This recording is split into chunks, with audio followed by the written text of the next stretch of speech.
Hormuz की लहरों में फंसा संकट अब सिर्फ अमेरिका और ईरान की लड़ाई नहीं रह गया है। एक तरफ ईरान होर्मुज़ पर अपना नियंत्रण बनाए रखने की कोशिश कर रहा है, तो दूसरी तरफ अमेरिका नाकाबंदी और दबाव के जरिए तेहरान को झुकाना चाहता है। इसी बीच 7 अगस्त को सऊदी अरब, पाकिस्तान और तुर्की ने मक्का में साझा रक्षा समझौता किया है और इस समझौते ने पश्चिम एशिया में एक नया क्षेत्रीय सुरक्षा समीकरण खड़ा कर दिया है, जिसे कई लोग इस्लामिक नाटो भी कह रहे हैं। लेकिन बड़ा सवाल ये है कि जब होर्मुज़ से लेकर लाल सागर तक संकट गहराता जा रहा है, तब ये नया गठजोड़ समुद्री रास्तों की सुरक्षा में कितनी बड़ी भूमिका निभा पाएगा, क्योंकि अब खतरा सिर्फ होर्मुज़ तक सीमित नहीं है, ये लाल सागर के बाब अल मंडेब तक पहुंच चुका है। नमस्कार, आप देख रहे हैं न्यूज़ 18 का डिजिटल प्लेटफॉर्म और मैं हूं आपके साथ जागृति खंतवाल। तो देखिए, जुलाई में ऐसे रिपोर्ट सामने आई थी कि ईरान ने हूती विद्रोहियों से कहा था कि अगर अमेरिका उसके ऊर्जा ढांचे पर हमला करता है तो वो बाब अल मंडेब को बंद करने के लिए तैयार रहें। इसके बाद हूतियों ने कई जहाज़ों को निशाना भी बनाया। तो सबसे पहले समझते हैं कि आखिर होर्मुज़ इतना बड़ा मुद्दा क्यों है। होर्मुज़ दुनिया के सबसे महत्वपूर्ण ऊर्जा मार्गों में से एक है। अंतर्राष्ट्रीय ऊर्जा एजेंसी यानी कि IEA के मुताबिक 2025 में औसतन करीब 2 करोड़ बैरल कच्चा तेल और तेल उत्पाद हर दिन इस स्ट्रेट से गुजर रहे हैं। अब ये दुनिया के समुद्री तेल व्यापार का करीब 25% था। सिर्फ तेल ही नहीं, दुनिया के LNG यानी कि तरलीकृत प्राकृतिक गैस के करीब 20% वैश्विक कारोबार का संबंध भी इसी रास्ते से है। यानी अगर होर्मुज़ में तनाव बढ़ता है तो असर सिर्फ खाड़ी में खड़े जहाज़ों तक सीमित नहीं रहता, इसका सीधा असर दुनिया भर में तेल, गैस, पेट्रोल और डीजल की कीमतों पर भी पड़ सकता है। यही वजह है कि शुद्ध युद्ध शुरू करने के बाद वैश्विक ऊर्जा बाजार पर दबाव बढ़ा।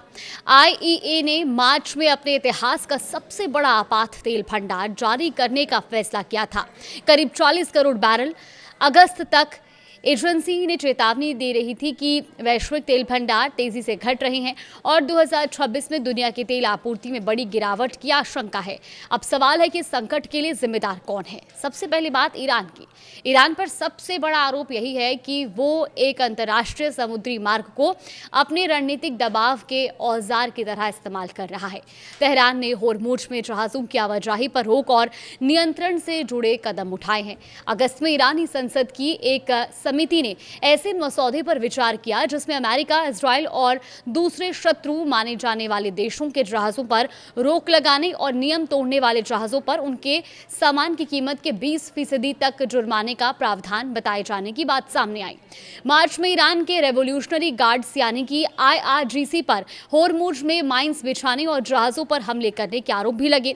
हालांकि अब एक अहम घटनाक्रम ईरान और ओमान के बीच सामने आया है। देखिए, दोनों देशों ने होर्मुज़ में जहाज़ों की आवाजाही के लिए निर्धारित रास्तों पर सहमति बनाई है। हालांकि तकनीकी बातचीत और औपचारिक समझौता अभी बाकी है। इसका मतलब ये नहीं है कि होर्मुज़ सामान्य आवाजाही के लिए पूरी तरह से खुल गया है। यही होर्मुज़ ईरान की सबसे बड़ी रणनीतिक ताकत भी बन गया है।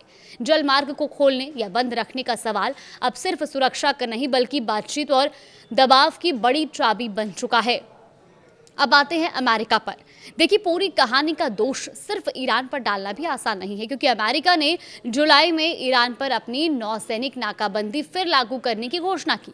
अमेरिकी राष्ट्रपति डोनाल्ड ट्रंप ने यह भी कहा था कि अमेरिका होर्मुज़ से आने वाले सामान पर 20% शुल्क लगा सकता है। बाद में उन्होंने इस योजना को व्यापार और निवेश समझौते में बदलने की बात कही। यानी तस्वीर बिल्कुल साफ है कि एक तरफ ईरान का संदेश है कि होर्मुज़ पर उसकी शर्तें चलेंगी, तो दूसरी तरफ अमेरिका का संदेश है कि तेहरान को इस अहम जलमार्ग पर अकेले नियंत्रण तय करने की अनुमति नहीं दी जाएगी। और इसी टकराव ने संकट को और ज़्यादा जटिल बना दिया है। अब इस कहानी में एक नया खिलाड़ी भी शामिल हो गया, सऊदी अरब, पाकिस्तान और तुर्की। 7 अगस्त को तीनों देशों ने मक्का में साझा रक्षा समझौता किया। इसके तहत किसी एक देश पर हमला तीनों देशों के खिलाफ हमला माना जाएगा। तुर्की के विदेश मंत्री हाकान फिदान ने इसकी तुलना नाटो के सामूहिक रक्षा सिद्धांत से की है।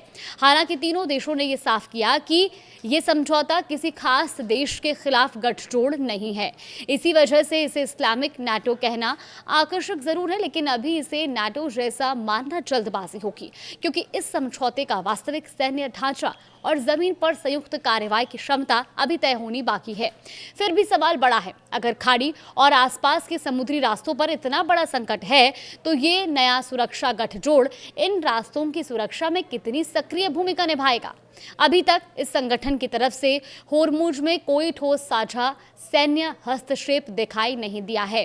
वहीं सऊदी अरब ने होर्मुज संकट के जवाब में जहां लाल सागर के रास्ते अपने व्यापार को बढ़ाने की कोशिश की है, तो आखिर इस पूरी कहानी का असली खलनायक कौन है, ये एक बड़ा सवाल है। और अगर इस संकट को सिर्फ एक विलन की कहानी बनाने तो तस्वीर अधूरी रह जाएगी। ईरान होर्मुज को अपने रणनीतिक दबाव के हथियार की तरह इस्तेमाल कर रहा है। अमेरिका सैन्य नाकाबंदी और आर्थिक दबाव के जरिए तेहरान को झुकाने की कोशिश कर रहा है।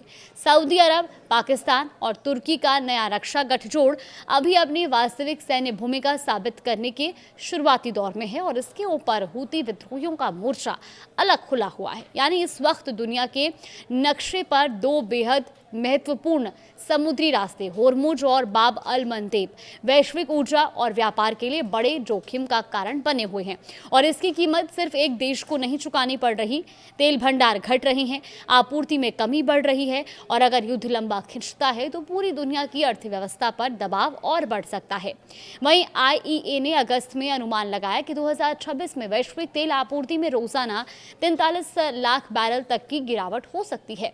यानी होर्मुज की लड़ाई सिर्फ एक समुद्री रास्ते की लड़ाई नहीं है, ये ऊर्जा, व्यापार, सुरक्षा और पूरी वैश्विक अर्थव्यवस्था से जुड़ा संकट बन चुका है। फिलहाल इस पूरी खबर को लेकर के आपकी क्या राय है, हमें कमेंट बॉक्स में जरूर बताएं।